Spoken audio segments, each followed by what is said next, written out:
नमस्कार किसान भाइयों, स्वागत है आप सभी का आपके अपने YouTube चैनल मौर्य बीज भंडार पे।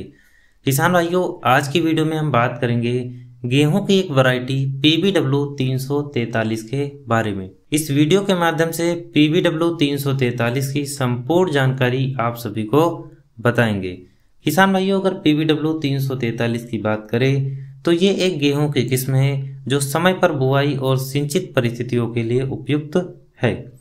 यह 46 से 50 क्विंटल पर हेक्टेयर की औसत उपज देती है।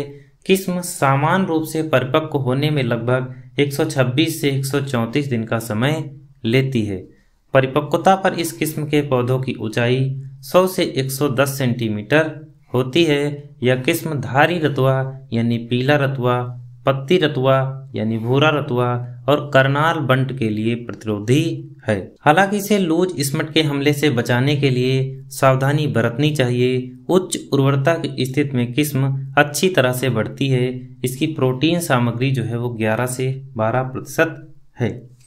किसान भाइयों, ये जो किस्म है पंजाब, हरियाणा, दिल्ली, उत्तर प्रदेश, जम्मू और कश्मीर के सिंचित क्षेत्रों में बोई जाती है। किसान भाइयों, इसकी अगर हम सामान्य विशेषताएं की बात करें तो रिलीज का जो साल था 1996 था, यानी 1996 में इस किस्म को रिलीज किया गया था। CBRC द्वारा किस्म ये जो है जारी की गई थी। इस किस्म को PAU लुधियाना द्वारा विकसित किया गया था। NWPZ क्षेत्र में इस किस्म को व्यापक रूप से अपनाया जाता है। किसान भाइयों, इसके अगर हम पौधे की विशेषताएं की बात करें तो इस किस्म की वृद्धि आदत अर्ध सीधा है। कोलेप्टाइल का रंग हरा होता है। किसान भाइयों, अगर हम कोलेप्टाइल की बात करें तो जैसे मान लीजिए कि ये आपका गेहूं का बीज है और जब इसका अंकुरण तेजी से होता है तो इसके अगल बगल में एक सफ़ेद कलर की आपको पन्नी दिखाई देती है। सिंपल भाषा में हम इसे कोलेप्टाइल कहते हैं। इसके पत्ते का रंग जो है वो गहरा हरा होता है।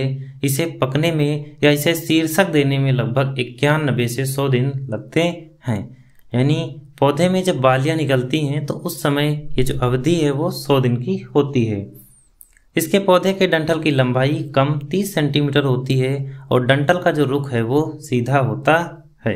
किसान भाइयों, उसके बाद हम बात करेंगे ईयर के लक्षण के बारे में। इसे ईयर भी कहते हैं, स्पाइक भी कहते हैं और हेड भी कहते हैं।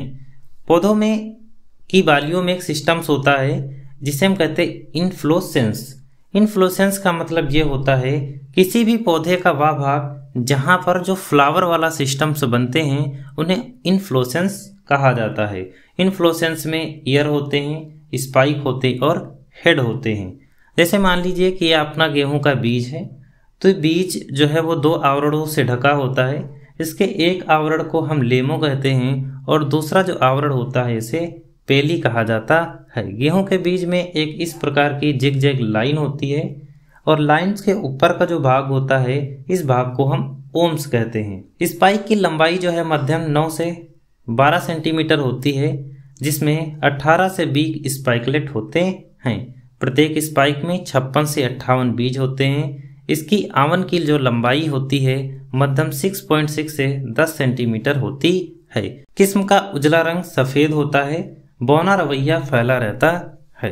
किसान भाइयों, इसकी अगर हम अनाज की विशेषताएं की बात करें तो इसका दाना जो है वो एम्बर रंग का होता है। बनावट में अर्ध कठोर, आकार में आयताकार और आकार में बोल्ड होता है। ब्रश बालों की लंबाई जो है मध्यम होती है। ब्रश बाल क्या होते हैं, जैसे मान लीजिए गेहूं की बाली है तो इसमें जो बाल निकले होते हैं इन्हें हम ब्रश बाल कहते हैं और इनकी जो लंबाई है वो मध्यम होती है। इसके रेवाण की चौड़ाई मध्यम तथा दाने की परत जो है वो मध्यम होती है। किसान भाइयों, अगर PBW 343 के गुणवत्ता के लक्षण की बात करें तो इस किस्म के लिए 1000 दानों का जो वजन है वो 40 से 45 ग्राम का होता है। किस्म का कठोरता सूचकांक 70 है। किस्म का 81 किलोग्राम हेक्टोलीटर भार है। इसका अवसादन मान 30 से 60 मिलीलीटर है। इस किस्म की संभावित उपज 46 से 50 क्विंटल पर हेक्टेयर मानी जाती है। किसान भाइयों, अगर इस किस्म की बात करें तो PBW 343 को हमारे यहाँ यूपी जो डिस्ट्रिक्ट है हमारा वो है बाराबंकी, यहाँ पर इसे शेर पंजाब यानी पंजाब का शेर भी कहा जाता है। किसान भाइयों, इसकी उपज जो है वो काफ़ी ज़्यादा होती है और सबसे ज़्यादा बुआई भी किसान भाई इस बीज की करते हैं। किसान भाइयों, अगर वीडियो पसंद आई हो तो लाइक, कमेंट, शेयर और सब्सक्राइब जरूर करें।